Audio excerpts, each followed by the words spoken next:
ఈ చెట్టు ఆకులు కూడా మంచి హట్స్ లాగా వేస్తారు. 100% తాటి ఆకుల పాక ఈ సీజన్లో సమ్మర్లోనే తాటి ఆకులు వస్తాయి, పాక నేర్చుకుంటారు.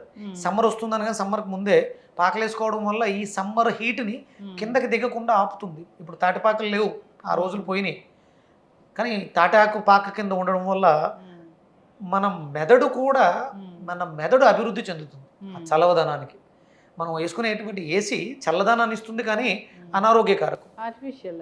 కానీ తాటి ఆకు పాక కింద నివాసం ఆరోగ్యదాయకం. అది చాలా ఆ ఈనెలు చాలా షార్ప్గా ఉంటాయి. మీకు ఎప్పుడైనా చూసారా లేదో, అంటే సరదాగా చిన్నప్పుడు ఆడుకునే దాంట్లో ఆ తాటి ఆకుల పైన ఒక ఫంగస్ వస్తుంది, దాన్ని పట్టుకెళ్ళి నెమలేకలకి మేత అని చెప్పేసి అని పెట్టేవాళ్ళు. అంటే చిన్నప్పుడు ఆడుకునే ఆటల్లో గుర్తు చేసుకున్నాం. అంటే ప్రతి దాంట్లో కూడా ఏదో ఒక ఔషధం